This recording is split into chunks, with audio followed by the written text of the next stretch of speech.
I left Russia in just 36 hours. One day I was living my normal life, convincing myself that everything would somehow stabilize, that the tension in the air was temporary, that the news would stop getting worse. The next day, my entire existence was compressed into a single backpack, a phone with half-deleted contacts, and a one-way ticket.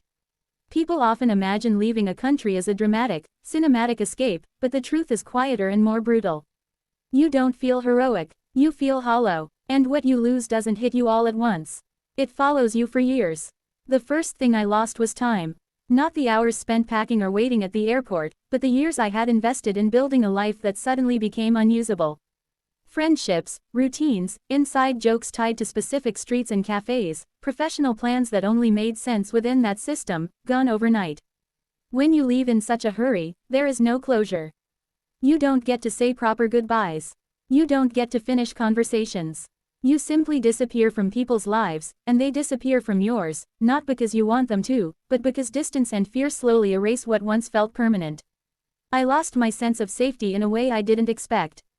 Even after crossing the border, even after landing in a country where no one cared about my passport, my body didn't believe it was over. Loud noises made me flinch. Official-looking emails made my heart race. Every unknown phone number felt like trouble. Leaving Russia physically was fast. Leaving it psychologically has taken much longer. You don't realize how deeply fear seeps into your bones until you try to live without it and fail. I lost my voice. Back home, I knew exactly how to speak, when to stay silent, and which words could get me into trouble. Abroad, my accent marked me instantly. No matter how fluent I sounded, people heard where I came from before they heard what I was saying. Sometimes they were curious. Sometimes they were suspicious. Sometimes they were openly hostile.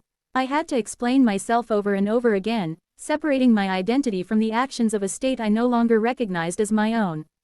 That constant explanation is exhausting, and over time, you start speaking less, choosing silence simply because it's easier. I lost trust in systems I once took for granted. Documents, banks, contracts, even simple things like subscriptions or online accounts suddenly stopped working or became liabilities. Years of bureaucratic normality collapsed into confusion. Some things were frozen, some were erased, some still exist on paper somewhere, unreachable and useless.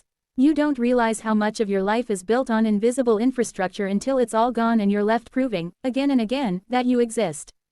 I lost people in ways that still hurt to think about. Some friends stopped responding, not out of malice, but fear.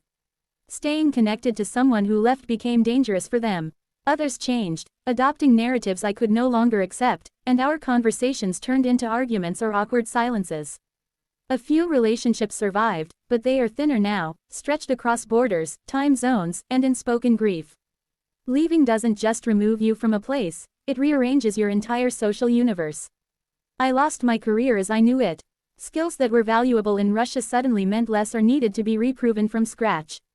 Experience didn't transfer cleanly. Networks vanished overnight. I went from being competent and established to being new, again, regardless of age or background. There is a particular kind of humiliation in rebuilding something you already built once, especially when you know you didn't fail, it was taken from you. I lost my language in subtle ways. I still speak Russian, of course, but without daily immersion, words slip. Jokes don't land the same. Cultural references fade. At the same time, I wasn't fully fluent in my new environment, stuck in a permanent in-between.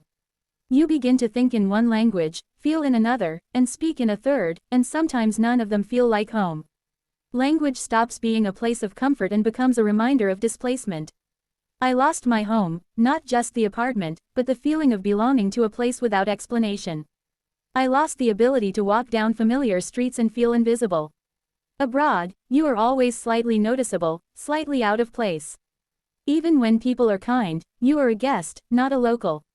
That constant awareness shapes how you move, how you speak, how much space you take up. Home used to be effortless. Now it is something I consciously try to build, piece by piece. I lost my assumptions about the future. In Russia, no matter how unstable things felt, there was a basic mental map of what life might look like in 5 or 10 years. Leaving shattered that map. Everything became provisional. Plans turned into, we'll see. Stability became a goal rather than a given. It's hard to explain how draining it is to live without long-term certainty, to always keep an emergency exit in the back of your mind. But not everything was lost. Leaving also stripped away illusions.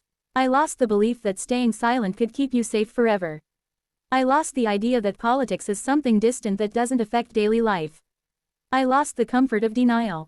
Those losses hurt, but they also made room for clarity. I gained a sharper understanding of freedom, not as a slogan, but as something fragile and deeply personal. What I lost forever cannot be packed into a suitcase or retrieved later. It's the version of my life that would have existed if history had taken a different turn. The birthdays I would have celebrated there. The career path that made sense only in that context. The feeling of continuity, of life unfolding in a straight line. That version of reality no longer exists, and mourning it is a process no one really prepares you for. Leaving Russia in 36 hours wasn't a choice made lightly, but it was made quickly, under pressure, without the luxury of reflection. Looking back, I don't regret leaving. I regret that leaving was necessary. I regret that so many people were forced into the same impossible decision. And I regret that loss, once it happens at this scale, doesn't end at the border. It follows you, reshaping who you are. This isn't a story about bravery or escape. It's about rupture. About how a single decision, made in less than 2 days, can redraw an entire life. What I lost forever is not just a country, but a sense of permanence. And learning to live without that has been the hardest journey of all.